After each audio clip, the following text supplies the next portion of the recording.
तो हम लोग भगवत गीता के आज 25, 26, 27, 28 के करके 17वें अध्याय को पूर्ण करने का प्रयास करेंगे।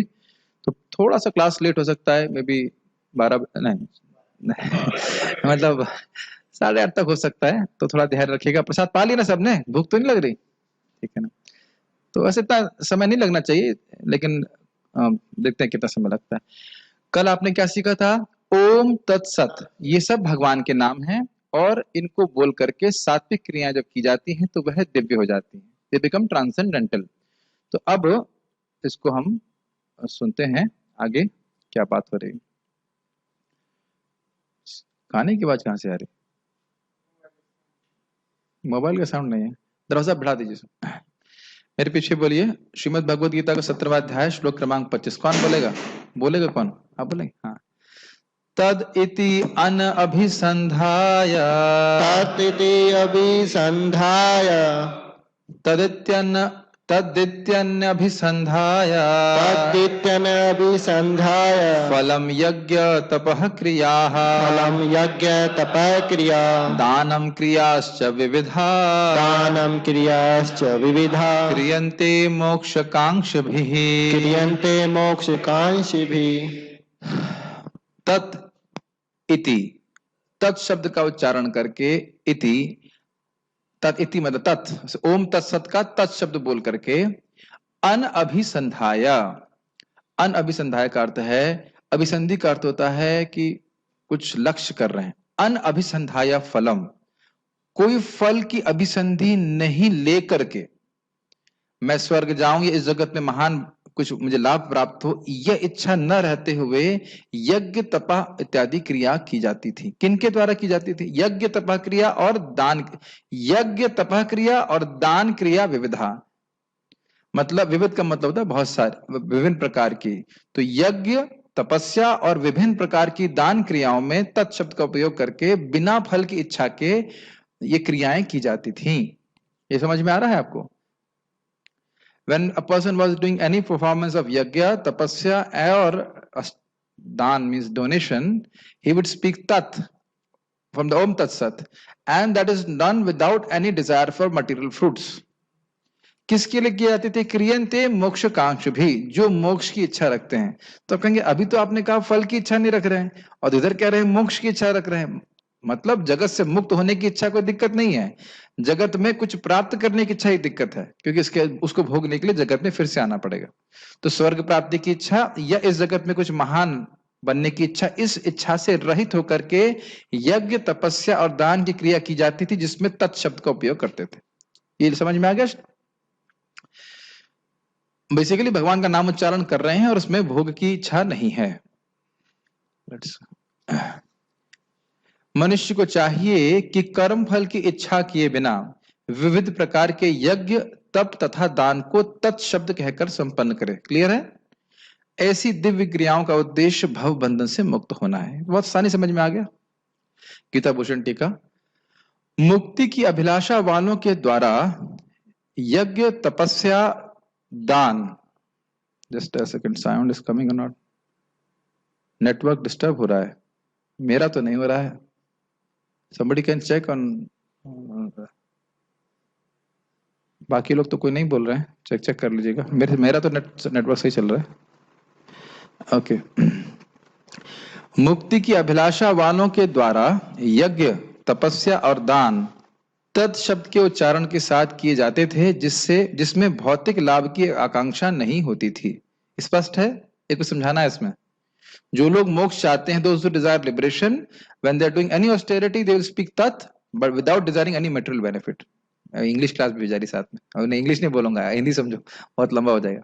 समझ में आ गया? भगवान का नाम उच्चारण करके किया जा रहा है ताकि उसमें कोई त्रुटि हो तो पूर्ण हो जाए, लेकिन भोग की इच्छा उस यज्ञ के द्वारा, दान के द्वारा, तपस्या के द्वारा नहीं कर रहा है। भगवान की मतलब धाम की प्राप्ति हुई, सीधी बात है। यह तत् शब्द बहुत शक्तिशाली, इसको मैंने लाल से लिखा है इसलिए बहुत इंपॉर्टेंट है। यह तत् शब्द बहुत शक्तिशाली है क्योंकि यह उच्चारण मात्र से मुक्ति की इच्छा को जागृत कर सकता है। somebody wants a phone, then you can have this. इस पेन को खोल के पीछे दे दीजिए, सवाल किसमें वो नहीं है। यह तत् शब्द बहुत शक्तिशाली है क्योंकि यह उच्चारण मात्र से, सिंपली बाय चैंटिंग, मुक्ति की इच्छा को जागृत करता है अगर इसका उच्चारण बिना भौतिक इच्छाओं के किया जाए।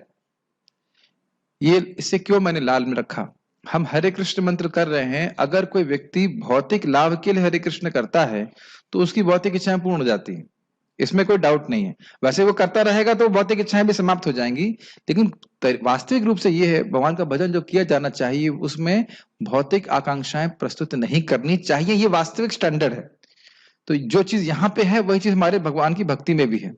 जब हम भगवान की भक्ति निष्काम भावना से करते हैं तो फिर स्वाभाविक रूप से भगवान के धाम जाने की इच्छा आती है। यही बातें सीख रहे हैं टीका में। जब भगवान का नाम उच्चारण करते हैं, ओम तत्सत बोल रहे हैं, और उसमें कोई भौतिक लाभ की इच्छा नहीं है, जैसे गीता पढ़ के आप स्वर्ग भी जा सकते हो, भागवत पढ़ के आपकी स्वर्ग जाने की इच्छा पूर्ण हो जाएगी, कोई दिक्कत नहीं है। लेकिन भागवत पढ़ना, भगवत गीता हम क्यों पढ़ रहे हैं? भगवान के धाम की प्राप्ति हो, भगवान की भक्ति की प्राप्ति हो। तो स्वाभाविक रूप से जब इसका उच्चारण किया जाता है, केवल उच्चारण किया जा रहा है बार बार, हरे कृष्णा हमारे टेक्स्ट में, और भौतिक लाभ की इच्छा नहीं है, तो स्वाभाविक इस जगत से विरक्त हो जाएगा। भाई मुक्त तो वही होना चाहेगा इस जगत से ना जिसको जगत से निरासक्ति हो। जो व्यक्ति जगत में आसक्त है वह मुक्ति कैसे चाहेगा? जैसे मेरा एक स्टूडेंट था, अब बताने में तो दिक्कत हो रही, लेकिन मेरा उसकी शादी माता पिता ने करा दी और उसके बाद वो भाग गया घर से, क्योंकि वो तो सच्ची घटना है। और वह मतलब बहुत अच्छा भक्त था, वो विरक्त टाइप का भक्त था।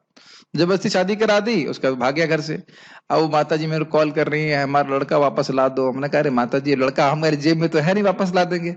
और हमने कहा आप अपनी कुछ मुक्ति के बारे में सोचिए ना। अरे हमें मुक्ति नहीं चाहिए, हमें लड़का चाहिए। तो आप देख रहे हैं क्योंकि जगत में आसक्ति है तो मुक्ति में कोई इच्छा नहीं है, कोई मुक्त होने की इच्छा नहीं है। तो मुक्त होने की इच्छा क्या मतलब क्या हुआ? इस जगत में कोई आसक्ति नहीं। तो अगर निष्काम भावना से, कोई भौतिक लाभ की भावना से हम रहित होकर के भगवान का नाम उच्चारण करें तो आप देखेंगे अपने आप ही जगत से निरासक्ति होने लगती है। और इसीलिए लोग डरते हैं, इसीलिए लोग डरते हैं कि कहीं पति हरि नाम करने लग गया तो कहीं बाबा जी ना बन जाए। ये लोग डरते हैं। लेकिन ये कोई ऐसा नहीं कि पति कोई गृहस्थ कर रहा है तो उसके संग होगा, या ब्रह्मचारी कर रहा है। जो नाम उच्चारण कर रहा है निष्काम भावना से, स्वाभाविक रूप से उसके भगवान के धाम जाने की इच्छा आ ही जाएगी। ये तो आप टीका में देख रहे हैं, ठीक है। इसीलिए करें मोक्षकांक्ष भी। तात्पर्य, आध्यात्मिक पद तक उठने के लिए मनुष्य को चाहिए कि किसी लाभ के निमित्त कर्म न करे। सारे कार्य भगवान के परम धाम वापस जाने के उद्देश्य से किए जाएं, जो चरम उपलब्धि है। स्पष्ट है, आप भगवान को प्रणाम कर रहे हैं, भगवान की प्रसाद ग्रहण कर रहे हैं, कथा श्रवण कर रहे हैं, उद्देश्य क्या है? भगवान की भक्ति प्राप्त करके हम भगवान के पास चले जाएं। इतना आसान लगता, उतना आसान है नहीं जितना आसान सुनने में लगता है। ऐसा नहीं कि सभी लोग इस्कॉन में भगवान के धाम जाने के लिए आते हैं। ये आप अगर इस्कॉन में बने रहे तो देखिएगा कि सभी लोग भगवान के धाम जाने के लिए नहीं आते। एक व्यक्ति हमको बोला, आप ब्रह्मचारी हैं, अरे घर में खाना अच्छा नहीं बनता था तो हम इसलिए ज्वाइन कर लिया, खाना अच्छा मिलता है। बहुत अच्छी बात। तो ये व्यक्ति मुक्त होने के लिए तो नहीं कर रहे। चलो ठीक है, अच्छी बात है, धीरे धीरे शायद इच्छा आ जाएगी। लेकिन ये बहुत गंभीर बात है। भक्ति में इसे कहते हैं शुद्ध भक्ति श्रद्धा। मैं ज्यादा समझाऊंगा नहीं, लेकिन सिंपल पॉइंट है, मैं भक्ति क्यों कर रहा हूं? ताकि भगवान के चरणों में मुझे भगवत प्रेम प्राप्त हो। ये बहुत रेयर है कि इस प्रकार से लोग भक्ति करें। ये बात ही समझ में नहीं आती है, बात पता ही नहीं होती है। श्रद्धा मतलब इच्छा, शुद्ध भक्ति इच्छा। तो खैर अगर वो भी नहीं है तो कम से कम थोड़ा निष्काम भावना से करे तो व्यक्ति भगवान की भक्ति में फिर उसको इच्छा आने लग जाएगी। और अगर सकाम भावना से कर रहा है तो भी ठीक है, वो करता रहेगा, लेकिन थोड़ा समय लगेगा, उसके बाद वो शुद्ध हो जाएगा, फिर वो भी निष्काम हो ही जाएगा, इसलिए कोई दिक्कत नहीं। लेकिन इंस्ट्रक्शन है कि सात्विक भाव से, निष्काम भाव से किया जाए, ठीक है। सद्भाव, यहां तक कोई समझ में आ रहा है? ठीक है। यानी कि यज्ञ दान तपक्रिया में भगवान का नाम उच्चारण करके किया जाता है, निष्काम भावना से उस यज्ञ तपस्या किया जाता है, तो हृदय में मुक्ति की इच्छा आ जाती है। मुक्ति का अच्छा मतलब जगत से विरक्ति हो जाती है।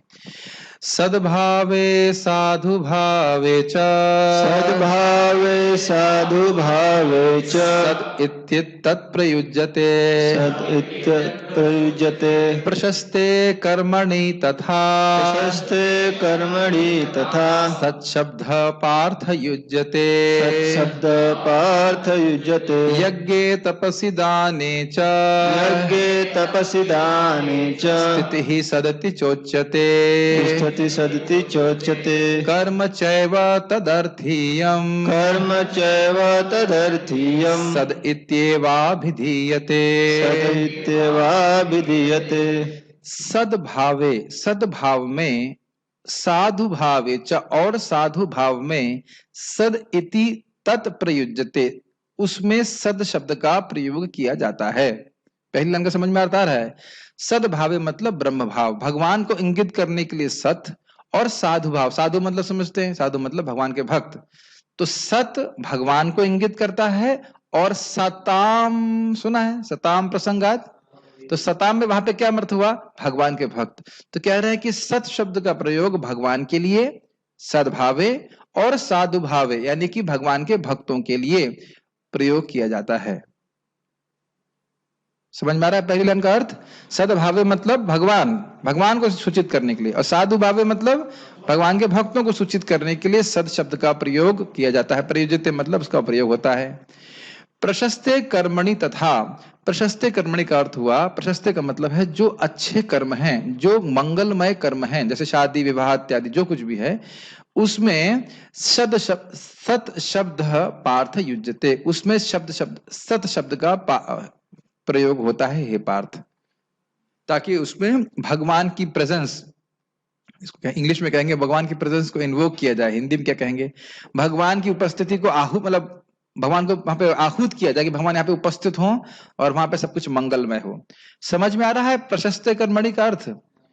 जैसे कोई यज्ञ होता है, हमने सुना था ना, यज्ञ दान तपस्या क्रिया जो है वह सब अच्छी क्रियाएं हैं। तो अगर कभी भी कोई क्रिया होती है, इस अच्छी क्रिया मंगलमय क्रिया, तो उसमें शब्द सत बोला जाता है, ओम तत्सत शब्द बोल रहे हैं, तो उसके द्वारा व्यक्ति मंगल होता है वहां पे। तो इस पूरे श्लोक का अर्थ क्या हुआ, भगवान को और भक्तों को सत शब्द से कहा जाता है, और जब कोई मंगलमय कार्य होता है तो उसमें सत शब्द का उपयोग किया जाता है, जिससे भगवान की उपस्थिति वहां पे व्यक्त होती है। हिंदी मेरी समझ में आ रही है? यज्ञ तपसी दाने चा स्थिति ही सदिति चोच्यते, यज्ञ में, तपस्या में और दान में, यज्ञ हो, तपस्या हो या दान हो, जब वह शाश्वत तभी होता है जब वह सत्य यानी भगवान के लिए किया जाता है। बात समझ में आ रही है? जो यज्ञ है, तपस्या है, दान है, वह सत, उसको सत इति चोच, सत यानी कि शाश्वत तब कहा जाता है, उसकी स्थिति तब होती है जो भगवान के लिए किया जाए। इसलिए कर्म च एव तदर्थीयम, इसलिए तद अर्थीयम, तत् क्या था, तत् भी भगवान थे, तो तद अर्थीयम, इसलिए कर्मों को तद अर्थीयम भगवान के अर्थ के लिए ही करना चाहिए। सत इत्येवाभिधीयते, सत शब्द से यह सूचित होता है। अभिधीयत मतलब ये सूचित होता है, जब हम सत बोल रहे हैं, ओम तत्सत में सत बोल रहे हैं कि यह कार्य भगवान की प्रसन्नता के लिए, भगवान के अर्थ के लिए हो, तो ऐसे कार्य शाश्वत होते हैं। चाहे मंदिर निर्माण हो, चाहे सब्जी काटना हो, प्रभुपाद बोलेंगे तात्पर्य में, कुकिंग हो, या कुछ और भी, मंदिर में झाड़ू मारना है, भगवान के अर्थ के लिए, या फिर हम प्रचार कर रहे हैं तो भगवान की प्रसन्नता के लिए जो कार्य किए जाते हैं वह सत शब्द से इंगित किए जाते हैं, अर्थात वह शाश्वत होते हैं, उनके शाश्वत लाभ होते हैं। दोनों श्लोक समझ में आ गए आप लोगों को? बहुत तेज तो नहीं जा रहा हूं? भूख लग रही है? ठीक। परम सत्य भक्तिमय यज्ञ का लक्ष्य है, और उसे सत शब्द से अभिहित किया जाता है। अभिहित का मतलब लक्षित किया जाता है। हे प्रथापुत्र, ऐसे यज्ञ का संपन्न करता भी सत कहलाता है, भक्त, साधु भाव। जिस प्रकार यज्ञ, तप तथा दान के सारे कर्म भी जो परम पुरुष को प्रसन्न करने के लिए संपन्न किए जाते हैं, सत हैं। स्पष्ट समझ में आ गया? जो भक्त भक्ति कर रहा है वह भी सत कहलाता है, भगवान सत है ही, और जो कार्य है वह भी सत है। क्लियर समझ में आया? यानी भक्ति के जो कार्य किए जाते हैं तो भक्त, भगवान और भक्त ये तीनों शाश्वत हैं, इसको सत शब्द से इंगित किया जाता है। गीता भूषण टीका। जिन परम भगवान को सत शब्द से इंगित किया जाता है, वे सभी उत्कृष्ट वस्तुओं में व्याप्त होते हैं। प्रशस्ते कर्मणि, जो अच्छी वस्तु है, यज्ञ है, दान है, तपस्या है, अच्छी वस्तु में वहां पे भगवान विद्यमान रहते हैं, ये बात बोल रहे हैं। इसलिए सत शब्द को सभी मंगलमय क्रियाओं को संपन्न करने में उपयोग किया जाता है। इसको 2 श्लोकों में इंगित किया गया है। मंगलमय क्रिया मतलब जैसे शादी विवाह है, कोई दीक्षा है, इत्यादि सब जगह। सत शब्द का उपयोग ब्रह्म, सद्भावे और ब्रह्म को जानने वालों साधु भावे को इंगित करने के लिए किया जाता है। ब्रह्म मतलब भगवान, और ब्रह्म को जानने वाले मतलब भगवान के भक्त। तो सद्भावे मतलब नहीं, सद्भावे मतलब भगवान, और साधु भावे मतलब भगवान के भक्त, दोनों को इंगित करने के लिए करते हैं। क्या आवाज ठीक नहीं आ रही है? आवाज ठीक नहीं आ रही है, ऐसा क्यों हो रहा है? Let me just see. Sound पर एक ही बक्स से आ रहा है, बाकी लोगों को क्या दिक्कत हो रही है? कुछ अन्य लोग बता सकते हैं। Sound is clear for everybody else? Sound is coming, sound is clear. मुझे लगता है कि ओके, उनका नेट डाउन होगा। Okay, will continue with that. कहाँ थे हम लोग? ओके, सद्भावे समझ में आया? सद्भावे क्या है? भगवान। साधु भावे भगवान के भक्त। जैसे सदैव सौम्य, सदैव सौम्य यह ब्रह्म है, इसको हमने पिछले श्लोक कल देखा था ना। सदैव सौम्य जो है, हे सौम्य, वो ब्रह्म शाश्वत है। सद मतलब शाश्वत, तो यानी सत शब्द जो है वो ब्रह्म के लिए आया था, इसलिए वो बोल रहे हैं कि सद्भावे का अर्थ हुआ ये ब्रह्म को इंगित करता है, भगवान को इंगित कर रहा है। और सताम प्रसंगाद, ब्रह्म को जानने वालों के संग से। ये आपने श्लोक सुना है, सताम प्रसंगाद मम वीर संविदो भवन्ति हृतकर्ण रसायन का था, कि भक्तों के संग में आकर के व्यक्ति भगवान के बारे में जानता है। तो वहां पे भी सताम शब्द किसके लिए उपयोग हुआ? भगवान के भक्तों के लिए। तो इसलिए बोल रहे हैं कि सत शब्द जो है वह साधु यानी भक्तों के लिए उपयोग होता है। तो साधु भावे सत शब्द यानी भक्तों के लिए भी उपयोग हो सकता है और भगवान के लिए भी उपयोग हो सकता है। समझ में आया? एक बार उसको जाकर के फिर से पढ़ लीजिएगा तो फिर और समझ में आ जाएगा। जो एक बार आप सुन रहे हैं उसको फिर से पढ़ेंगे तो फिर समझ में आ जाएगा। इस कारण से मंगलमय कार्यों में, जैसे उपनयन, उपनयन का मतलब हुआ दीक्षा, और विवाह इत्यादि में सत शब्द बहुत उपयोगी है। समझ में आया? अब कोई बता सकता है कि सत शब्द क्यों उपयोगी है? क्योंकि यह भगवान को द्योतित करता है। द्योतित, द्योतित means indicates, it indicates Krishna, Bhagwan, and it invokes his presence, वह उनकी उपस्थिति को आहूत करते हैं। ठीक है? भगवान और भगवान के नाम में तो कोई अंतर है नहीं, तो नामोच्चारण से सब मंगल होता है, इसलिए ऐसे करते हैं। किसी का मर्डर करने जा रहे हैं तो ओम तत्सत बोलेंगे, ओम तत्सत डिश तो समझ गए कि खराब कार्यों में ओम तत्सत कोई नहीं बोलता है, नहीं बोलता है ना। तो समझाने के लिए बोल रहा हूँ। कोई पिक्चर देखने जा रहा है, बोलता है ओम तत्सत, चलो भाई हम पिक्चर देखने जा रहे हैं। ये सब कारण जो खराब कार्य है, दारू पीने से पहले बोलेगा ओम तत्सत और उसके बाद पीएगा ना, यहाँ सब कार्यों में ओम तत्सत का कोई उपयोग नहीं है। जो मंगलमय कार्य है उनमें ओम तत्सत का उच्चारण किया जाता है। गीता भूषण टीका 27, अगले श्लोक की टीका थी, दोनों श्लोक साथ में लिए गए थे। उद्देश्य की दृष्टि से यज्ञ, दान और तपस्या में जिस चीज की स्थिति है या स्थायित्व है उसको सत शब्द से इंगित किया जाता है। तदर्थीयम का अर्थ है वह क्रियाएं जो भगवान की प्रसन्नता के लिए की जाती हैं और जिनको इन तीन नामों ओम तत्सत से इंगित किया जाता है, जैसे मंदिर का निर्माण, इसलिए वह सब सत कहलाती हैं। अब इसका मतलब क्या है देखिए, यज्ञ हो, दान हो या तपस्या हो, उनमें किस चीज की स्थिति है, उनका प्रभाव कब शाश्वत होता है? जब वह भगवान की प्रसन्नता के लिए की जाती हैं। अगर हमने कोई यज्ञ किया स्वर्ग प्राप्ति के लिए तो क्या वो शाश्वत लाभ देने वाला है? अगर मैंने कोई तपस्या करी इस जगत में हीरो बनने के लिए, हीरो मतलब कोई महान व्यक्ति बनने के लिए, तो क्या वो शाश्वत है? जैसे अलेक्जेंडर ने बहुत तपस्या करी होगी ना, तभी तो इतना बड़ा राज्य खड़ा किया। अब वो कहाँ है अलेक्जेंडर? सिकंदर कहाँ गया?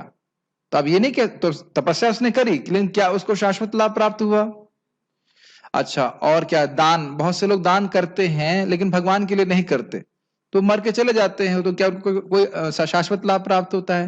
लेकिन अगर आप हरे कृष्ण जप रहे हैं, भगवान का प्रसाद ग्रहण कर रहे हैं, भगवान की सेवा कर रहे हैं, मैं भगवत गीता बोल रहा हूं यहाँ पे, तो ये सब भगवान को प्रसन्न करने वाले कार्य हैं कि नहीं विजय? इसका लाभ कब तक मिलेगा आपको? यस, अनंत काल तक मिलेगा। तो यही बात बोली जा रही है, जब कोई व्यक्ति भगवान के लिए कार्य करता है तो यह सारी मंगलमय कार्य, यज्ञ, दान और तपस्या, ये उसको शाश्वत लाभ देने वाले होते हैं। भगवान को प्रणाम करते हो तो किसका शाश्वत लाभ है कि नहीं? समझ में आ रहा ना? बस सिंपल बात। आप भगवान के लिए कुकिंग करते हैं तो है ना इंटरनल लाभ, वहां भी गोलोक में भी जाके भी करेंगे। तब यहाँ बस स्पष्ट है कि मंदिर निर्माण करना ये सब जो है भगवान शाश्वत क्रियाएं हैं। ये आपको बहुत आसान लगता होगा, ऐसा नहीं, दुनिया में सबको पता है। ऐसा नहीं कि आज ये जी न्यूज में ब्रेकिंग न्यूज आएगी ओम तत्सत ये सब बहुत रहस्य है, भगवत गीता जो सुनेगा भक्तों के मुख से वो समझ में आएगा सब बातें। It's not, it's a great miss, it's open secret. पुस्तक सामने होने के बाद भी लोगों को समझ नहीं पाएंगे इस बात। इन 3 नामों को हमें याद रखना चाहिए। उपलक्षण से भगवान के जो अन्य नाम हैं उनको भी हमें याद रखना चाहिए। इसे शास्त्र की आज्ञा मानी जानी चाहिए, यद्यपि व्याकरण की दृष्टि से ऐसा प्रतीत नहीं होता है। ये थोड़ा समझने वाला है, पूरा पढ़ूंगा फिर समझाता हूं। वाक्य था ओम तत्सत इति निर्देशो ब्राह्मण त्रिविध स्मृतः। भगवान के इन 3 नामों को याद किया जाता था। यह इन वाक्यों के समान है जैसे वषट कर्तुः प्रथमम भक्ष्य। जो पुरोहित वसत उच्चारण करता है उसका भोजन पर प्रथम अधिकार होता है। यदि कोई वाक्य अपने आप में विशिष्ट होता है तो भले ही वह आज्ञा के रूप में ना हो, उसे आज्ञा माना जाना चाहिए। उपस्थित वाक्य में कहा गया है कि विवेकशील व्यक्तियों ने भगवान के विष्णु के 3 नामों का स्मरण किया। इससे यह समझना चाहिए कि यह आज्ञा है कि हमें भगवान विष्णु के 3 नामों का स्मरण करना चाहिए। अब ये बात समझ में आ रही है क्या बोलना चाहते हैं? वो कह रहे हैं कि ओम तत्सत इति ब्राह्मणस, क्या था श्लोक, ओम तत्सत इति निर्देशो ब्राह्मणस त्रिविध स्मृता। जो ब्राह्मण थे उन्होंने पहले ओम तत्सत यानी भगवान का नाम लेकर के सारी यज्ञ दान और तपस्या की क्रियाएं करी। तो हमें क्या करना चाहिए? आप मेरी बातें समझ रहे हैं? ये पॉइंट समझ रहे हैं? इनका पॉइंट ये है कि भले ही आपको नहीं बोल रहे हैं कि ओम तत्सत बोल करके तुम यज्ञ दान तपस्या की क्रिया करो, लेकिन वो बोलने का तरीका थोड़ा अलग है। वो कह रहे हैं कि देखो, पुराने जो ब्राह्मण थे, पुराने जो लोग थे, जो बुद्धिमान लोग थे, विवेकशील लोग थे, जो सद असत को जानते थे, सार असार जानते थे, उन्होंने जब यज्ञ दान तपस्या करी तो ओम तत्सत बोल करके बिना भौतिक इच्छा के वह यज्ञ दान और तपस्या करी। तब हमें क्या करना है? अब समझ में आ रही बात? ये क्या कहना चाहते हैं? जैसा पहले के भक्तों ने किया है वैसे तुमको भी करना चाहिए। ऐसी श्रीमद् भागवत में भी आप देखेंगे प्रथम स्कंद 2 अध्याय में कि ये अभी श्लोक मुझे याद नहीं आ रहा, लेकिन यही यही पॉइंट बोलते हैं कि इससे पहले भी भक्तों ने भगवान विष्णु का ही भजन किया है। तो शास्त्र तो है ही, जो जो आचरण है वैष्णवों का, महान भक्तों का, उससे भी हमको शिक्षा प्राप्त होती है। भाई जैसे हम यहाँ देखते हैं ना, प्रभुपाद जी ने हरे कृष्णा किया, उनके गुरु महाराज हरे कृष्ण मंत्र कर रहे हैं, उनके गुरु महाराज हरे कृष्ण मंत्र कर रहे हैं, तो हमें कौन सा मंत्र करना है? हरे कृष्ण मंत्र करना। हमें कोई और नया मंत्र नहीं करना। समझ रहे हैं? तो पूर्ववर्ती आचार्यों के अनुसार व्यक्ति करना। जैसे मुझे एक भक्त ने बोला कि प्रभु जी मुझे तो हंसी आई, बोले कि प्रभु जी हमें किसी ने बताया कि जो महाप्रसाद होता है उसे वेस्ट नहीं करना चाहिए। तो जब ये भोग लगे, चावल होता है, चावल मान लो आपने 1 क्विंटल चावल बनाया, तो आप भोग तो 1 कटोरा लगाते हैं, तो उस कटोरे को जो आपने भगवान को भोग लगाया है उसको चावल में मत मिलाओ, क्योंकि ये सारा प्रसाद, सारा कुछ महाप्रसाद बन जाएगा, फिर ये नष्ट हो जाएगा और आपका अपराध बनेगा। अब मैं उन भक्तों को पूछा कि प्रभुपाद जी ने कभी ऐसा किया है? कभी सुने आप इस तरह से? या और कोई गुरु महाराज बोले हो, कोई प्रमाणिक वैष्णव बोले, या शास्त्र में कभी आप देखिए? क्यों आप लोग, आप तो खैर डायरेक्टली भगवान को भोग लगाते हैं, लेकिन मंदिर में तो स्पष्ट यही है ना, चावल का भोग लगता है 1 कटोरी में, उसके बाद सब कुछ चावल में मिला दिया जाता है। तो नया चीज करने की क्या जरूरत है? अब देख, समझ रहे ना आचरण क्या है, पूर्ववर्ती आचार्यों का, भक्तों का आचरण निर्देश क्या है, उसके अनुसार करना चाहिए। तो ये बात बोल रहे हैं। तो कह रहे हैं कि जो पुरोहित वसत उच्चारण करता है उसका भोजन पर प्रथम अधिकार होता है। तो ये दूसरे को आज्ञा नहीं दी जा रही है, लेकिन ये बात इतनी महत्वपूर्ण है कि हर यज्ञ में जो कोई पुरोहित वसत उच्चारण करे उसको भोजन पहले खिलाना होता है। इस प्रकार से बोल रहे हैं। तो उसी प्रकार से बोल रहे हैं कि पहले ब्राह्मणों ने क्या बोला था? ओम तत्सत, और उसके बाद यज्ञ दान तपस्या किया। तो आगे के लोग क्या करना है? भगवान का नाम उच्चारण करना है, बिना निष्काम भावना से यज्ञ दान तपस्या करनी है, और उससे व्यक्ति मुक्त हो जाता है। देखिए बहुत गंभीर है। इस पे परम पूज्य भक्ति विज्ञान महाराज ने बहुत सुंदर प्रवचन दिया है। जो लोग भी सुन रहे हैं बहुत कान खोल करके सुने। उनका है एक बहुत सुंदर लेक्चर है, liberation by sound, power of sound, liberation by sound, ऐसे कुछ बोल रहे थे। बहुत सुंदर प्रवचन है। तो कह रहे हैं कि प्राय लोग सोचते हैं कि हम किसी संस्था का आश्रय ले लेंगे तो हम मुक्त हो जाएंगे, मतलब हमने, हमारा कुछ स्टैंप लग जाएगा तो हम मुक्त हो जाएंगे, या मैं एक परमहंस वैष्णव गुरु का आश्रय ले लूंगा, आश्रय से दीक्षा ले लूंगा तो मैं मुक्त हो जाऊंगा। अगर मेरे गुरु सुपर डुपर वैष्णव हैं तो मैं मुक्त हो जाऊंगा। प्रभुपाद जी क्यों कहे कि मेरे 80% डिसाइपल स्वर्ग जाएंगे? क्या प्रभुपाद परमहंस नहीं है? विचार कीजिए आप। प्रभुपाद का है ना, सुने ना प्रभुपाद का वचन कि मेरे 80% डिसाइपल्स स्वर्ग जाएंगे। तो यस, एक प्रामाणिक गुरु वैष्णव चाहिए, लेकिन हमारा क्या एटीट्यूड होना चाहिए भक्ति करते हुए, ये हम श्लोक से सीख रहे हैं। बहुत कान खोलकर सुन लीजिए। कम से कम सात्विक भावना होनी चाहिए, मिनिमम, कि मुझे इन कार्यों के बदले में कुछ भौतिक नहीं चाहिए।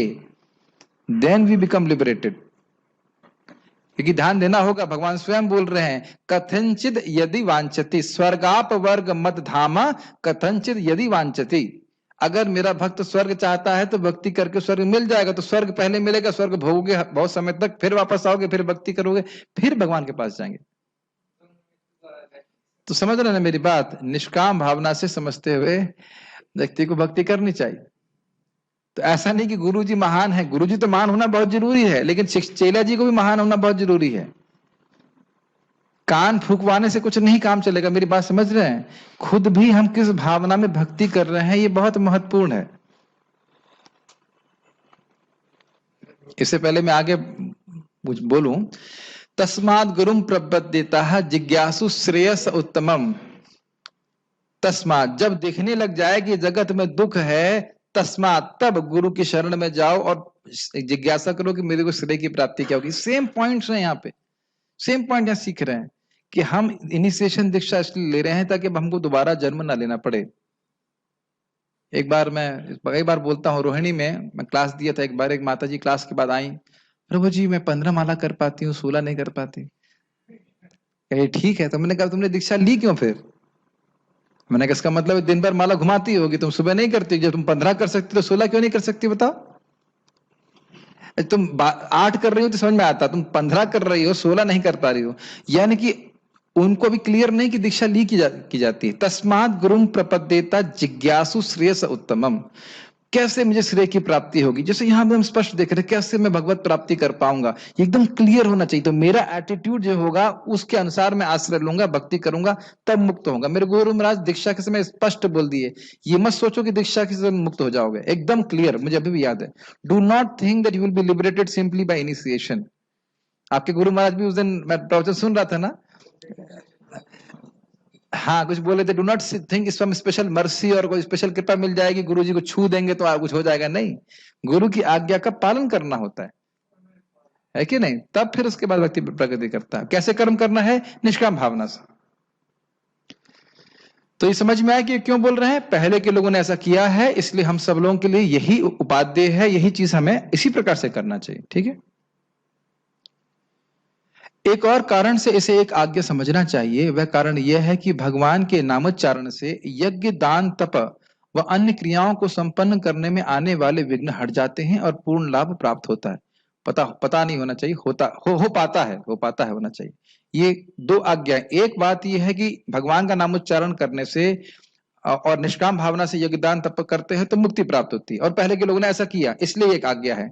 दूसरा है कि जब हम कोई भी यज्ञ, दान, तपस्या कर रहे हैं, उसमें गलती से कुछ ना कुछ मिस्टेक हो ही जाती, जानबूझ के नहीं करना चाहता, तो वह भी, उसकी भी पूर्ति भगवान के नामोच्चारण से हो जाती। तो दो कारण से बोल रहे हैं किस प्रकार से नामोच्चारण करना चाहिए। स्मृति का कथन है कि प्रमादात कुर्वताम कर्मा प्रच्यवेताध्वरेषु यत् स्मरणादेव तद विष्णु संपूर्ण स्यादिति श्रुति। किसी यज्ञ में ध्यान न देने के कारण जो भी गलतियां होती हैं वह भगवान विष्णु के स्मरण से ठीक हो जाती हैं, ऐसा श्रुतियों का वाक्य है गरुड़ पुराण से।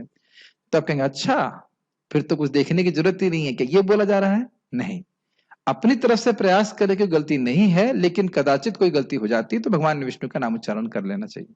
ठीक है। तात्पर्य प्रभुपाद का, प्रशस्त कर्मणि अर्थात नियत कर्तव्य सूचित करते हैं कि वैदिक साहित्य में ऐसी कई क्रियाएं निर्धारित हैं जो गर्भाधान से लेकर मृत्यु तक संस्कार के रूप में हैं, जिनका निर्धारण किया गया है, प्रशस्त किया गया। प्रशस्त समझते ना, तुम्हारा मार्ग प्रशस्त किया गया, इससे तुम्हारा कल्याण होगा। सुने ना शब्द प्रशस्त, वही वाला।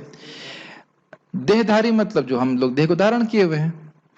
आप देह को धारण किए हैं कि नहीं? जैसे हमने कुर्ता धारण किया है, ऐसे हमने देह को धारण किया है। देहधारी के लिए बहुत सारे संस्कार होते हैं। ऐसे संस्कार जीव की चरम मुक्ति के लिए होते हैं। प्रशस्ते कर्मणि का अर्थ समझ में आ रहा है? जो जीव को कल्याण के मार्ग में, श्रेय के मार्ग में आगे लेके जाने वाले मार्ग। दारू पीने से कल्याण का मार्ग होता है, क्या दारू पीने को प्रशस्त कर्म कहा जाएगा? क्या चरणामृत पीने को प्रशस्त कर्म कहा जाएगा? समझ में आ गया? ठीक। ऐसी सारी क्रियाओं के समय ओम तत्सत उच्चारण करने की संस्तुति की जाती है। ये तो सब कुछ क्लियर होगा। कोई भी मंगलमय क्रिया उसमें ओम तत्सत बोलते हैं। सद्भाव तथा साधुभाव आध्यात्मिक स्थिति के सूचक हैं। कृष्ण भावनामृत में कर्म करना सत है। सत है मतलब शाश्वत है। और जो व्यक्ति कृष्ण भावनामृत के कार्यों के प्रति सचेष्ट रहता है वह साधु कहलाता है। समझ में आ गया? सद्भाव मतलब भगवान के लिए कार्य किए जा रहे हैं, साधु भाव मतलब भक्त के द्वारा किए जा रहे हैं। श्रीमद् भागवत में 3:25-25 में कहा गया है कि भक्तों की संगति से आध्यात्मिक विषय स्पष्ट हो जाता है। इसके लिए सताम प्रसंगात शब्द व्यवहृत किया गया है। इसको हमने व्याख्या कर दिया था। सताम प्रसंगाद मम वीर्य संविदो भवंत हृतकर्ण रसायन कथा तदजोषणाद आशु अपवर्ग वर्तमनि श्रद्धा रतिर भक्ति अनुक्रमशति। जब भक्तों के संग में सताम प्रसंगात भक्तों के संग में आकर के वही मम वीर्य संविदो भगवान के महिमा का वर्णन सुनता है। संविद मतलब अब भगवान की महिमा समझ में आती है। और क्या होता है? भवंत हृतकर्ण रसायन कथा, वो कान को बहुत अच्छी लगती है और जब उसके अर्थ में विचार करते हैं तो हृदय को बहुत अच्छी लगती है। फिर क्या होता? कहते हैं तदजोषणाद आशु अपवर्ग वर्तमनि। जब इस प्रकार से व्यक्ति जुटा रहता है, बार बार कथा में लगा रहता है, तो उसका मुक्ति का मार्ग खुल जाता है। जैसे कि अब हम यहाँ सुन रहे हैं मोक्ष कांक्ष भी, अपवर्ग मतलब मुक्ति का मार्ग खुल जाता है। और क्या होता है? कहते हैं श्रद्धा रतिर भक्तिर अनुक्रमशति। अनुक्रम मतलब एक के बाद पहले श्रद्धा आती है, फिर उसके बाद रति यानी भगवान का भाव उत्पन्न होता है, फिर प्रेम उत्पन्न होता है। सुने श्लोक आपको मैंने पहले बता चुके हैं। आज ही मुझे भक्त पूछ रहा था भक्ति कैसे बढ़ेगी? बड़ा स्पष्ट है। भक्तों का संग करिए, श्रवण कीर्तन कीजिए, नाम जप कीजिए, भगवान का प्रसाद खाइए। 3 चीजें, कथा श्रवण करना, भगवान का प्रसाद ग्रहण करें, भगवान का नाम जप करिए। 3 मुख्य हैं। ये करेंगे अपने आप देखेंगे आपकी भक्ति बढ़ती जाती है। भक्ति बढ़ाने की इच्छा ही ये प्रदर्शित करती है कि भक्ति अब कुछ बढ़ी है। समझ रहे हैं ना? किसी को दीक्षित करते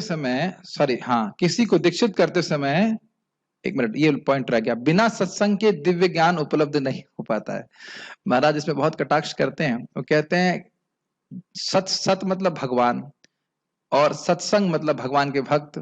अब दुनिया में इतना सत्संग चल रहा है लेकिन उसमें भगवान को ही 0 कर देते हैं, तो सत्संग कैसे हो गया बताओ? तो लोगों को सत्संग का अर्थ ही नहीं पता है। सत मतलब भगवान, यहां सीख रहे हैं, और सताम मतलब भगवान के भक्त। तो पहले पूछना चाहिए कि भगवान का नाम कहाँ है, भगवान विष्णु का रूप कहाँ है, क्या है ये? और उस भगवान को ही गोल कर दिया तो सत्संग हुआ कहाँ? वो तो असत्संग हुआ। असत मतलब जहां भगवान नहीं है, जहां भगवान के भक्त नहीं है। तो लोगों को सत्संग का अर्थ ही समझ में नहीं आता। सत्संग का अर्थ क्या है समझ रहे हैं? जहां भगवान का संग प्राप्त हो, जहां भगवान के भक्तों का संग प्राप्त हो। यस। किसी को दीक्षित करते समय या यज्ञों पे मुझे महाराज की बात याद आ रहा है कि लोग व्यास गद्दी पे बैठे हैं लेकिन जो व्यासदेव बोल रहे हैं उससे बिल्कुल विपरीत बोल रहे हैं। व्यासदेव बोल रहे हैं कि मैं परम सत्य भगवान कृष्ण पे ध्यान कर रहा हूं, और ये क्या कह रहे हैं? हम उस परम पिता परमात्मा निराकार ब्रह्म पे ध्यान कर रहे हैं। कि अमेजिंग है। जो पहले श्लोक भागवत पे बोल रहे हैं व्यासदेव, उसके बिल्कुल विपरीत बोल रहे हैं, और फिर भी वो कह रहे हैं कि भागवत कथा कह रहे हैं। ये अद्भुत है। किसी को दीक्षित करते समय या यज्ञोपवीत कराते समय ओम तत्सत शब्दों का उच्चारण किया जाता है। ये सब बात हम चर्चा कर चुके थे भगवान की उपस्थिति को लाने के लिए।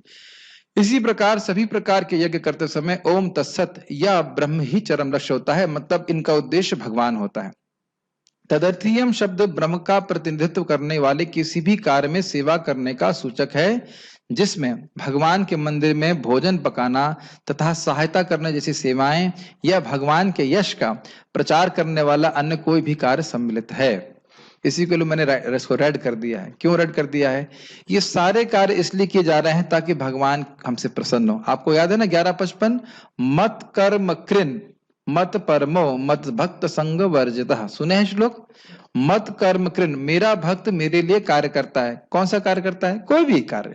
तुलसी उगाना, जैसे हमारे भक्त वेजिटेबल्स काटते हैं, प्रभु जी कुकिंग करते हैं, मैं कुछ भी नहीं करता हूँ, मतलब जैसे मैं कुछ गीता पे बोल रहा हूँ, हम भगवान को प्रणाम करते हैं, मैं कम से कम प्रसाद तो खाता ही हूँ। और बहुत सारे कार्य, कभी वैष्णव की सेवा कर रहे हैं, क्या वो भगवान के कार्य है? मान लो कोई भक्त बीमार है, आप उसकी मदद करते हो तो भगवान प्रसन्न होते हैं। तो आप देख सकते हैं कि बहुत व्यापक है। तुलसी जी की सेवा कर रहे हैं, भगवान की सेवा कर रहे हैं, भगवान को प्रणाम कर रहे हैं, धाम में परिक्रमा कर रहे हैं, जप कर रहे हैं, ये सारे भगवान के लिए कार्य है कि नहीं? तो ये सब जो कार्य करता है, तो ये सब जो है किसके अर्थ के लिए है? भगवान की प्राप्ति करने के लिए, और ये सब कार्य शाश्वत होते हैं, ये बात बोली जा रही। तो कभी नहीं सोचना चाहिए प्रभु जी ने मुझे सब्जी काटने के लिए क्यों बोल दिया, क्या मैं घर छोड़ के आया था सब्जी काटने के लिए?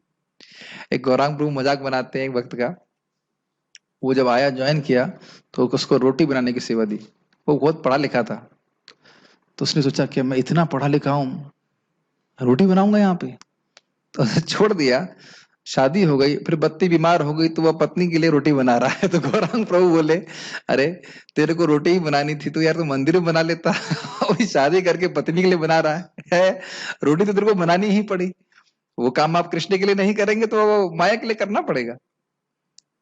चुप हो गया बेचारा। तो पॉइंट ये है कि इसको हम जो है हल्का न लें। जैसे मैंने आपको कई बार बताया, गोलोक में नरोत्तम दास ठाकुर जी महान वैष्णव है, महान वैष्णव है कि नहीं, परमहंस वैष्णव है। उनकी क्या सेवा है? दूध उबालने की। और यहाँ कोई कहे दूध उबालूंगा मैं, इसके लिए आया मैं? नहीं, वो कार्य यहाँ के लिए सामान्य है। झाड़ू लगाना एकदम यहाँ पे हल्का माना जाएगा, है ना?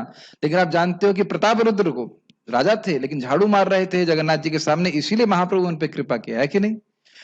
वैकुंठ में जो वैकुंठ के वासी हैं, उनकी पत्नियां बहुत सुंदर हैं और वो भी झाड़ू मारती रहती हैं कि भगवान विष्णु की कृपा उनके ऊपर हो।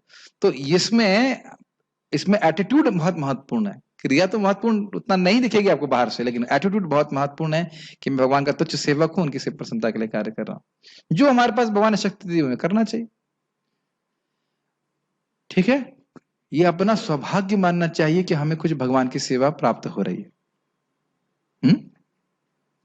इस तरह ओम तत्सत शब्द समस्त कार्यों को पूरा करने के लिए कई प्रकार से प्रयुक्त किया जाता है। इसका अर्थ क्या था कि उन कार्यों में कहीं कुछ कमी है। मान लीजिए आप कुकिंग कर रहे हैं तो उसमें मान लीजिए कुछ गड़बड़ भी हो जाए, आप चाहते नहीं गड़बड़ हो जाए, कुछ गड़बड़ हो गई तो फिर वो भगवान का नाम उच्चारण करने से वह पूर्ण हो जाती है, ठीक है? भगवान की कृपा से एक श्लोक है, मेरे ख्याल से हम लोग जल्दी ही पूरा कर लेंगे इसको। अब अगर कोई श्रद्धा से युक्त होकर के नहीं करता है यज्ञ, तब क्या होता है? देखिए मेरे पीछे बोलिए। ये अभी तक सब कुछ समझ में आ रहा है या कठिन हो रहा है? एक बार इसको फिर से पढ़िएगा तो आप लोगों को समझ में आ जाएगा मैं क्या कह रहा हूं। अश्रद्धया हुतम दत्तम, अश्रद्धया हुतं दत्तं तपस्तप्तम कृतम च तपस्तप्तं कृतं च यत् असद इत्युच्यते पार्थ, असत् इत्युच्यते पार्थ, न च तत्प्रेत्य नो इह, न च तत्प्रेय नो इह। अश्रद्धया, अगर अश्रद्धा से, होतम मतलब कोई यज्ञ करते हैं, दत्तम मतलब दान करते हैं, तपस तप्तम कोई तपस्या करते हैं। यज्ञ दान तप क्रिया बोला गया था ना, तो यही यहां बोल रहे हैं हुतम दत्तम तप्तम। कोई यज्ञ किया, कोई दान किया या कोई तपस्या किया, कृतम चयत जो कुछ भी इन तीनों में से किया, लेकिन श्रद्धा नहीं है, ये पता नहीं कर रहा हूं लेकिन इसमें कुछ मतलब मजा वाली बात नहीं है ना। देखो गलत समझ गए आप। ऐसा नहीं कि मजा, तपस्या करने में मजा बिल्कुल नहीं आता है, समझ रहे हैं? तपस्या का मतलब ये है कि जो वो काम करिए जिसको करने में आपको मजा नहीं आता है, आपको आपके लिए अच्छा है लेकिन जरूरी नहीं कि इसमें आपको अच्छा लगे। ये अर्थ नहीं है। अश्रद्धा का अर्थ है कि ये काम हम नहीं करता है, ये काम नहीं करता, विश्वास नहीं है, ये चीज है। तो उसको क्या कहते हैं? असद इत्युच्यते पार्था। उसको हे पार्थ उन कार्यों को असद कहते हैं, मतलब उनके कोई फल प्राप्त नहीं होते हैं। न च तत्प्रेत्य नो इह, प्रेत समझते हैं, जब आदमी मर जाता है तो उसे प्रेत कहते हैं। तो प्रेत्य मतलब न तो मरने के बाद लाभ होता है, न इह न इस जगत में लाभ होता है। श्लोक समझ में आ रहा है? कोई यज्ञ दान तपस्या कर रहा है, उसकी श्रद्धा नहीं कि उससे कुछ होगा, तो फिर अब उसको कोई फल प्राप्त नहीं होगा, ना स्वर्ग की प्राप्ति होगी और ना इस जगत में लाभ होगा। लेकिन एक बात भगवान के नाम में बड़ी अद्भुत है, श्रद्धया हेलयावा भृगुवर मात्रम तारयित कृष्ण नाम। श्रद्धा से उच्चारण करे या हेला से, ऐसे ही ए हरे कृष्ण क्या कर रहे हो, कोई श्रद्धा नहीं, जैसा कि अजामिल के केस में था, बस जीव से स्पर्श होने मात्र से भृगुवर मात्रम तारयित कृष्ण नाम, भगवान का नाम उतार देता है। ये बड़ा सुंदर भगवान की बात है। श्लोक बहुत सुंदर है, क्या है वो, बोलते हैं तमनादरादपि मनागुदीरताम निखिलोग्रताप पटलिम विलोम्बसी। श्रील रूप गोस्वामी कहते हैं कि हे भगवान, हे हरि नाम, अनादर पूर्वक, कोई श्रद्धा नहीं है, अनादर पूर्वक भी कोई आपका नाम उच्चारण कर रहा है तो भी उसके महान कष्टों को आप दूर कर देते हैं। जैसे कि अजामिल, कोई उसकी उस समय भगवान के नाम में श्रद्धा तो थी नहीं, नारायण ऐसे बोल रहा था, श्रद्धा मतलब समझ रहे, जैसे आप लोग जप रहे हैं कि हाँ भाई मैं इससे शुद्ध होऊंगा, भगवान के नाम से मुझे प्रेम मिलेगा, है ना श्रद्धा, तो वो तो बहुत अच्छी बात है कि ना भी श्रद्धा हो, खाली ऐसे बोल दे तो भी भगवान का नाम उसको फल देता है। ये भगवान के नाम को बड़ा स्पेशल गुण है, और फिर श्रद्धा से करे तो कहना ही क्या। तो हम खाली, लेकिन सामान्यतः कोई यज्ञ दान तपस्या क्रिया है, अगर उस पर श्रद्धा नहीं होती है तो फिर वह फल नहीं देने वाला होता है। आप कहेंगे ऐसा कैसे हो सकता है, बिना श्रद्धा के व्यक्ति कोई कैसे कर सकता है? कर सकते हैं। मुझे महाराज जी से, गुरु महाराज से मैंने सुना था कि एक व्यक्ति था जो बाइबल पे प्रवचन करता था और बहुत हजारों लोग उसके प्रवचन सुनने के लिए भी आते थे, लेकिन महाराज जी से बात कर रहा था वो व्यक्तिगत रूप से, कहा मैं इतने लोग मेरा प्रवचन सुनने आते हैं, उनको प्रेरणा मिलती है, लेकिन वास्तविक रूप से मुझे अपने प्रवचनों पे कोई श्रद्धा नहीं है, मुझे विश्वास नहीं है। तो ये बात है, तो जितना विश्वास होगा व्यक्ति का उसके अनुसार उसको लाभ प्राप्त होता है। एक बात भक्त बता रहे थे कि चैतन्य महाप्रभु से पूछा गया कि सब लोग हरि नाम कर रहे हैं तो अब सबको अलग अलग अनुभव क्यों प्राप्त हो रहा है? तो उन्होंने कहा सबकी अलग अलग श्रद्धा है, कोई भौतिक लाभ प्राप्त करना चाहता है तो भौतिक लाभ मिलेगा, सुख तो ना मिलेगा फिर। और अगर निष्काम भावना से कृष्ण का भजन कर रहा है, नाम उच्चारण कर रहा है तो सुख मिलेगा। देखिए मैं ये नहीं कह रहा हूं कि वो जो पहली बात बोली वो काट नहीं रहा हूं, लेकिन अगर भगवत भक्ति का सुख प्राप्त करना चाहते हैं तो हमें अनुरागी होना, अनुरागी मतलब एटलीस्ट भगवान को निष्काम भाव से भजन करना होगा, तब हमको सुख भक्ति का मिलेगा। सुने ना, अहेतु की अप्रतिहता ये नात्मा सुप्रसिद्ध थी, सुने इस बात को। तो अगर अहेतु की भक्ति होगी तब हमें भक्ति का सुख प्राप्त होगा। अगर कुछ भोग चाहते हैं तो भोग मिल जाएगा, उसके बाद शुद्ध होंगे, फिर शुद्ध होंगे फिर सुख भक्ति का मिलेगा। समझ रहे हैं ना मेरी बात? नहीं समझाई बात? जो व्यक्ति निरंतर निष्काम भावना से, निष्कपट भावना से, भगवान के अनुकूल भावना से भजन करता ही रहता है, तो भगवान सोचते से क्या दूं मैं, ये तो कुछ मांग नहीं रहा है, तो फिर अपने आप को ही दे देते हैं, अपनी भक्ति के सुख को उस भक्त को देते हैं। ये सूत्र है भगवान के नाम में रुचि प्राप्त करने का। अगर कोई कहे कि मैं हरे कृष्णा करूंगा तो फिर आईआईटी में सिलेक्शन हो, जैसे मैं सोच रहा था, तो हो गया सिलेक्शन, लेकिन इसका अर्थ, उसका थोड़ी बुद्धि भगवान ने दे दी, लेकिन पॉइंट ये है कि उस समय थोड़ा ना भगवान के नाम में रुचि कुछ उत्पन्न हो रही थी। मेरी बातें समझ में आ रही हैं?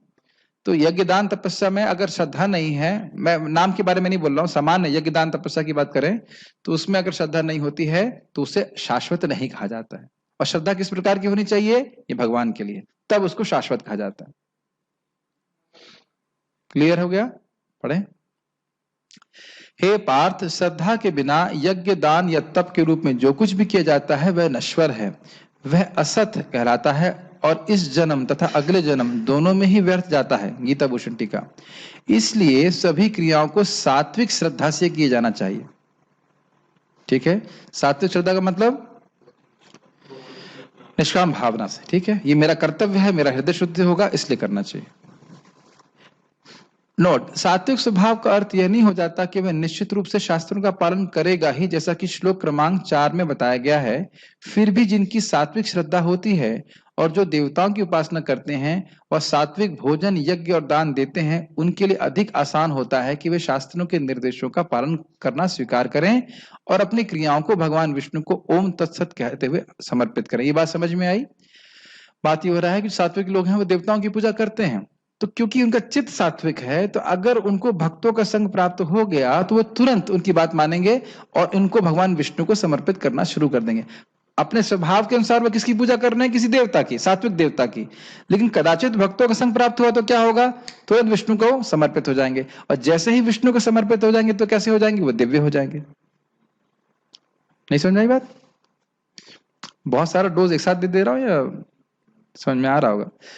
श्रीपाद रामानुजाचार्य के एक अनुयायी कहते हैं कि शास्त्र के प्रति आज्ञाकारिता होनी भी चाहिए और श्रद्धा भी होनी ही चाहिए।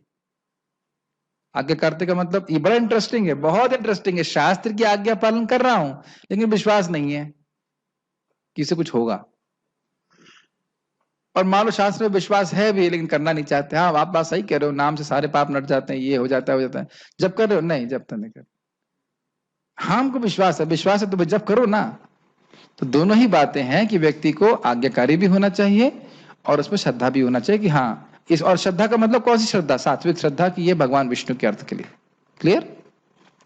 शास्त्र विहीन श्रद्धा और श्रद्धा विहीन शास्त्र दोनों ही फल प्रदान करने में असक्षम होते हैं। इसका अर्थ क्या है? शास्त्र विहीन श्रद्धा वह श्रद्धा जो अपने स्वभाव से निकलती है। शुरुआत थी ना 17वें अध्याय की, सतोगुणी रजोगुणी तमोगुणी श्रद्धा थी ना, वह शास्त्र विहीन होगी तो वो मुक्ति नहीं दिला सकती। अच्छा, और श्रद्धा विहीन शास्त्र मतलब शास्त्र है लेकिन उसमें श्रद्धा नहीं है, तो दोनों ही फल नहीं प्राप्त कर पाएगा। ठीक है, क्लियर समझ में आ रहा है? विश्वास था स्वाभाविक है कि जब हम भगवान के बारे में सुनते हैं तो हमारी श्रद्धा अपने आप हृदय में जागृत होती है। ऐसा नहीं कहीं से प्रभु जी कैसे श्रद्धा लेके आए, प्रोसेस वही है। भगवान के बारे में बार बार श्रवण करेंगे तो श्रद्धा हो ही जाती। जैसे सिंपल सी बात, अभी मैं आज पढ़ ही रहा था, I think this is 10 point Putana पद क्या 6 है, 10.6.34-35। वहां पे चक्रवर्ती पाद कहते हैं पूतना लोक बालाग्नि राक्षसी रुधिराशिना जिघांसयापि हरये स्तनम दत्वाप तदगतिम सदगतिम, कि भाई पूतना लोक बालग्नि, पूतना थी, पूतना कहने मान लीजिए कि राक्षस थी। उसके बाद लोक बालग्नि बच्चों को मारने वाली थी। रुधिराशिना, भाई खाना भी गड़बड़ है, खाने में वो है बच्चों का खून पीती थी। और चलो मान लो ये सब भी गड़बड़ होता, कृष्ण को कुछ प्रेम करते तो कहते हैं कि जिघांसयापि हरये, मारने की इच्छा से हरि के पास कृष्ण के पास आई, लेकिन स्तनम दत्वाप सदगतिम, स्तनन दिया, अपना दूध दिया तो भगवान ने उसको सदगति प्रदान करी। तो उस पर कहते हैं कि अगर कोई न्यूट्रल उदासीन भाव से कृष्ण को कोई अच्छी वस्तु दे तो, मतलब देख रहे ना कभी कभी भोग लगाते हैं कोई भाव नहीं होता, लेकिन जान से तो नहीं मारना चाहते ना आप जगन्नाथ जी को, चूहे को मारने की दवा तो नहीं दे रहे हैं ना मिला के मर जाए जगन्नाथ, ऐसे तो नहीं बोलते कोई, ऐसा तो कोई भक्त कभी नहीं करेगा। मैं तो खाली एक से ड्रामा करने के लिए बोला, कोई कल्पना भी नहीं कर सकता कि मैं जहर मिला करके ठाकुर जी को भोग लगाऊं, ऐसा कभी नहीं करेगा ना कोई। तो सोच एकदम नेगेटिव सोचना चाहिए, तब समझ में आएगा कितना बड़ा फायदा है। तो कोई जहर देने के लिए कृष्ण को आया है यहाँ पे, तो और वो खुद भी बड़ा खराब आचरण वाला व्यक्ति, उसको भगवान ने अपनी माँ बना लिया। तो जो लोग खाना बना रहे हैं, सब माताएं जो सुन रही हैं वो सुन सकती हैं बहुत ध्यान पूर्वक, आप प्रेम से अच्छे से साफ सफाई होकर के बढ़िया से खाना बनाएंगे। जैसे हमारे प्रभु जी खाना बना रहे हैं भगवान के लिए, ये भी बना रहे हैं, तीसरे वाले एब्सेंट हैं, तो यह लोग जो सहायता कर रहे हैं उसके लिए, तो कृष्ण को कितना फॉर्चून हो जाएगा। आप मेरी बात समझ रहे हैं? तो क्या इस वचन को सुन करके आपके हृदय में श्रद्धा नहीं आती? आता है ना कि मैं भगवान के लिए कुछ कुकिंग में किसी तरह सहायता करूं या भगवान के लिए कुछ बनाऊं, है ना। जहर देने वाले की नियत को नहीं देख रहे हैं, केवल देख रहे हैं कि मुझे दूध देने आई है तो उसको माँ की गति दे रहे हैं।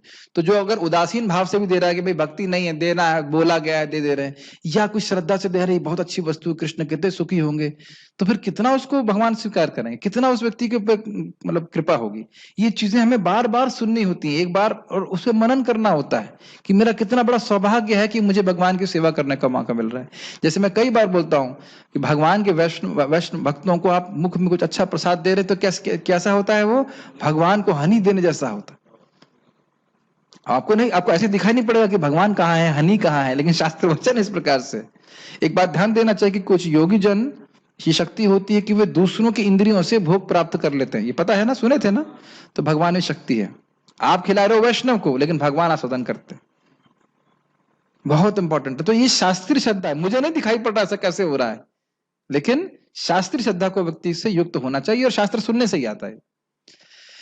ठीक है, इसके बिना सारी क्रियाएं निष्फल हो जाती हैं। शास्त्र में श्रद्धा नहीं हो या शास्त्र हो ही नहीं, दोनों ही बातें। ऐसी क्रियाओं की इस श्लोक में निंदा की गई है। कोई कहता है निंदा नहीं करना चाहिए, लेकिन भगवान देखिए निंदा कर रहे हैं। जो गलत चीजें बताना चाहिए गलत है। कोई भी यज्ञ हो अर्थात होतम, या दान हो यानी दत्तम, या तपस्या हो, या और कुछ भी हो जैसे स्तुति या सम्मान आदि, यदि वह शास्त्रों में श्रद्धा से हीन होकर किया जाता है तो यह सब असत कहलाया जाता है, अर्थात निष्फल होता है। क्यों मतलब क्यों होता है ऐसा, समझ रहे हैं इसको। च शब्द इसके कारण को इंगित करता है, क्योंकि यह सब बिना श्रद्धा के कारण किए जा रहे हैं, इसलिए निष्फल हैं। क्योंकि यह अगले जीवन में कोई फल नहीं देने वाले। प्रत्यय, क्योंकि नियत कर्मों को अच्छी प्रकार से क्रियान्वित नहीं किया गया और न ही वह यह इस जीवन में यश देने वाले हैं, क्योंकि साधुओं के द्वारा ऐसे श्रद्धाहीन कार्यों की निंदा की जाती है। दो कारण समझ में आए। जब श्रद्धा ही नहीं है तो करोगे कैसे, बताओ ठीक से। भाई देखो, सिंपल सी बात है, अगर ये आपको ये विश्वास है कि वैष्णवों को भोजन कराने से भगवान विष्णु प्रसन्न होते हैं, तो अच्छा खाना बनाएंगे कि नहीं? सीधी बात। अगर आप ये देख रहे हो कि नहीं, ये सामने जो व्यक्ति आया है जिसको मैं प्रसाद में सर्विंग कर रहा हूं, उसको संतुष्ट करना है, इससे भगवान संतुष्ट होंगे, श्रद्धा है, तभी तो आप प्रेम से सर्विंग करेंगे। आपने देखा था एक सुबह वक्त दाएं हाथ से भी सर्विंग कर रहा है, बाएं हाथ से भी सर्विंग कर रहा है।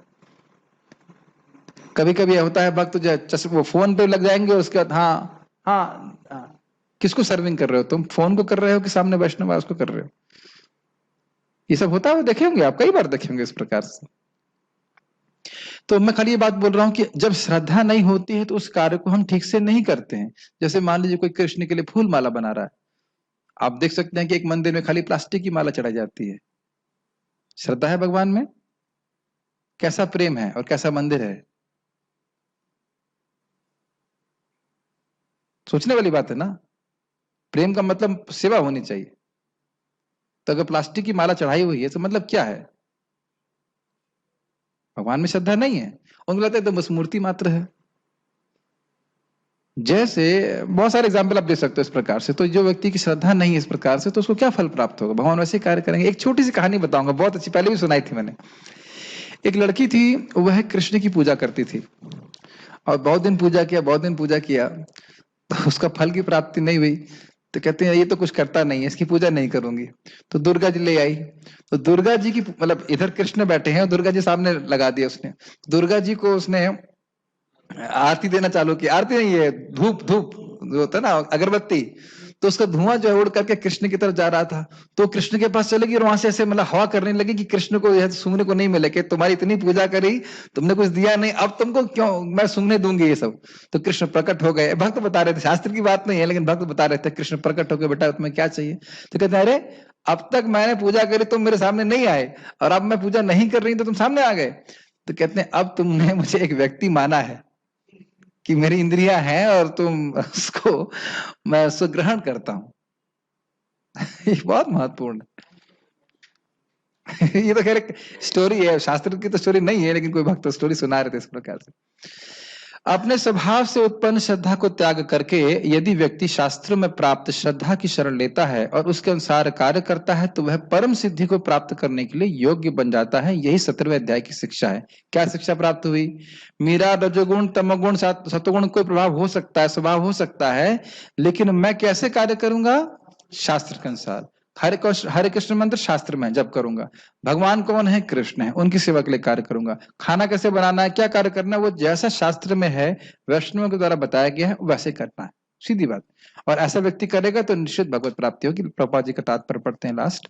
चाहे यज्ञ हो, दान हो या तप हो, बिना आध्यात्मिक लक्ष्य के व्यर्थ रहता है। यानी कि उसका उद्देश्य भगवत प्राप्ति होना चाहिए। अतएव इस श्लोक में यह घोषित किया गया है कि ऐसे कार्य कुत्सित है। कुत्सित है मतलब बहुत खराब है। प्रत्येक कार्य कृष्ण भावनामृत में रहकर ब्रह्म के लिए किया जाना चाहिए। ये तो आपने कई बार सुना है। ये देखा है समाज में कि ब्रह्म के लिए नहीं किए जाते हैं। यज्ञ दान तपस्या होता है लेकिन भगवान को संतुष्ट करने के लिए नहीं किए जाते हैं, होते हुए देखा है आपने? आप बोलो नहीं, प्राय यही तो चलता है। कथा चल रही है, मैंने देखा, आंख बंद किया हुआ, उसे मतलब नहीं कौन आ रहा है कौन जा रहा है। फिल्मी गाने बज रहे हैं, मतलब सॉरी म्यूजिकल चल रहा है, वो अपनी कथा बोल के चला जाता है। उसे मतलब ही नहीं सामने वाला समझ रहा है नहीं समझ रहा है, उसके जीवन में कोई परिवर्तन आ रहा है नहीं आ रहा है। उसको ये देख रहा है कि मेरा जो वटेवर जो भी अमाउंट था 20,000 25,000 वो पूरा हो गया। और सुनने वाले को भी कोई मतलब नहीं है, वो कुछ भी बोल के चले जाए, हाँ बस बस बस, अच्छा, उसे कोई मतलब नहीं है। मुझे याद है कि एक बार मुझको एक जगह बुलाया गया, किसी को व्यक्ति मर गया था। मैंने कहा देखिए वो, उसके बाद मरने का जो भोजन होता है उसमें बुला गया, उसमें कहा आप जाके प्रवचन कीजिए। मैंने कहा देखिए वहां लोग मेरी बात नहीं सुनेंगे। नहीं नहीं प्रभु जी आइए आइए आइए।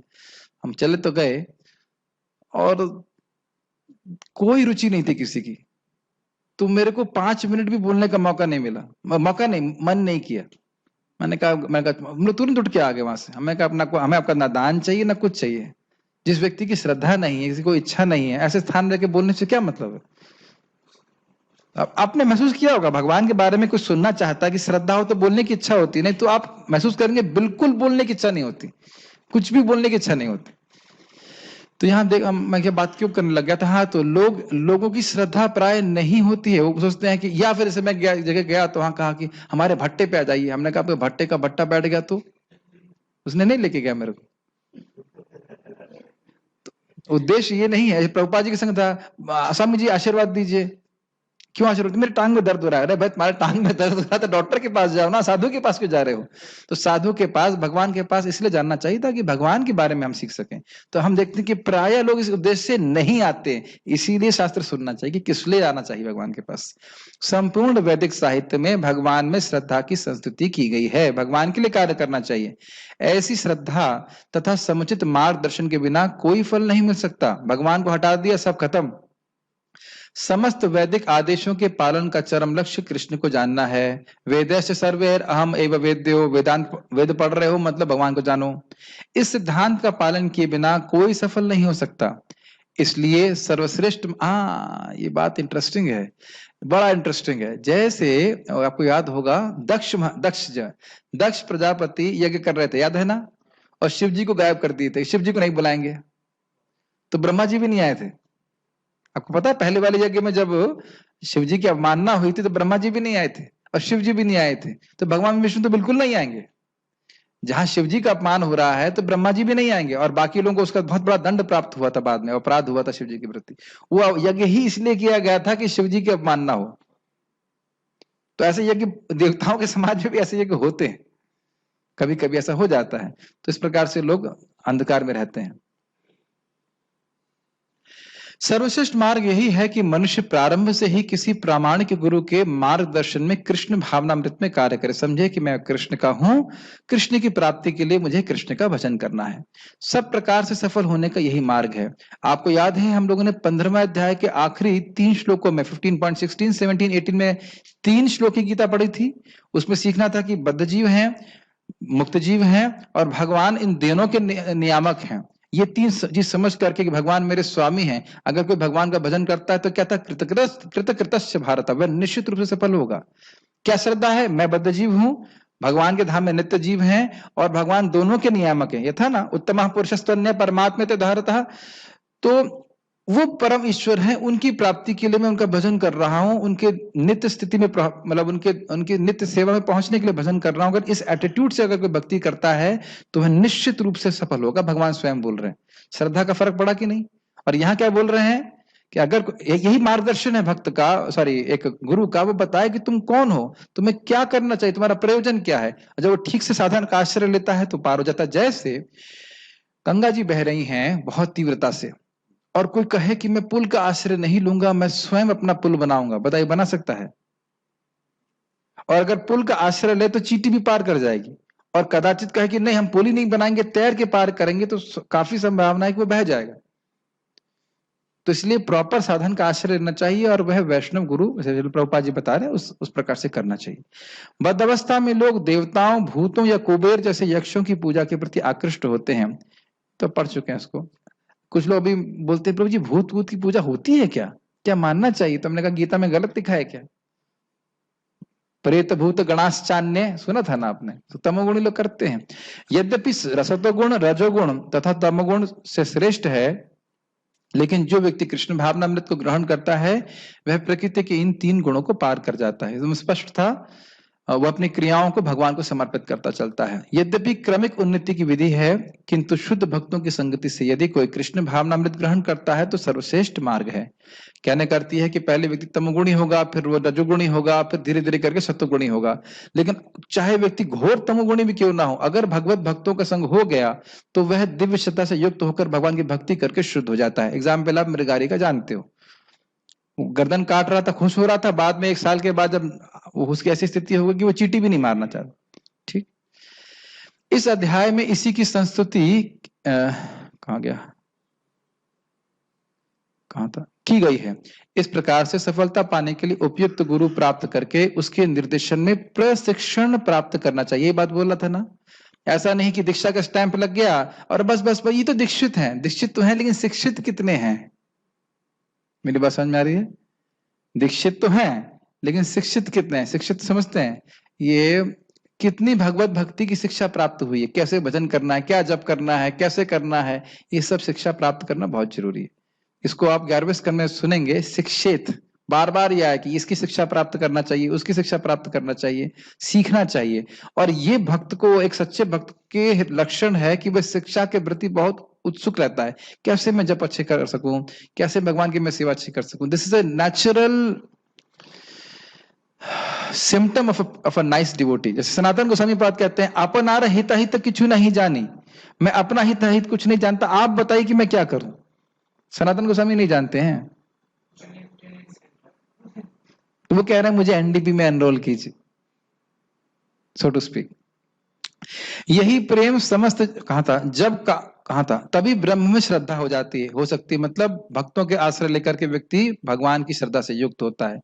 जब कालक्रम में यह श्रद्धा परिपक्व होती है तो इसे ईश्वर प्रेम कहते हैं। यही प्रेम समस्त जीवों का चरम लक्ष्य। इसको थोड़ा समझ लीजिए। देखिए, जब हम भक्तों से सुनते हैं तो हमें विश्वास होता है और हमको थोड़ी रुचि होती है भगवान की भक्ति करने में, होती है कि नहीं? तो उसी को श्रद्धा कहते हैं। ठीक है, तर्क नहीं उसमें, हाँ अच्छा लगता है भगवान की भक्ति करना, सुनना अच्छा लगता है, श्रद्धा कहते हैं। अब यही श्रद्धा जब प्रगाढ़ हो जाती है तो ये भगवत प्रेम हो जाता है।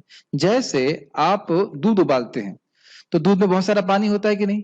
उबालते जाते हैं, उबालते जाते हैं, उबालते जाते हैं तो वो रबड़ी जैसा मोटा एकदम गाढ़ा बन जाता है ना? या फिर जैसे कि आप गन्ने का क्या रस लेते हैं तो मीठा होता है, लेकिन जब उसको उबालते हैं, उबालते जाते हैं, उबालते जाते हैं तो उसकी जो मिठास है वो बढ़ती जाती है कि नहीं? खांड मिश्री बन जाता है कि नहीं?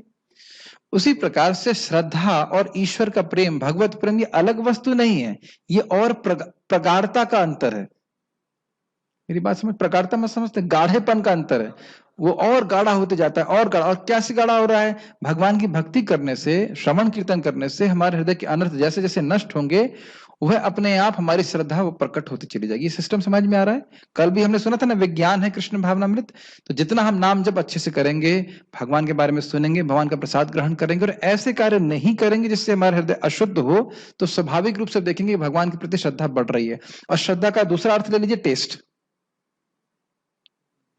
श्रद्धा बढ़ रही है मतलब श्रद्धा के अनुसार आपको टेस्ट बढ़ जाएगा, अब किए बिना रहा नहीं जाएगा। जैसे महाराज बता रहे थे कि आसक्ति के स्तर पे ये एक व्यसन बन जाता है। भक्ति व्यसन समझते हैं? जैसे शराब आदमी को व्यसन हो जाता है, छोड़ नहीं पाता, यह स्थिति हो जाती है।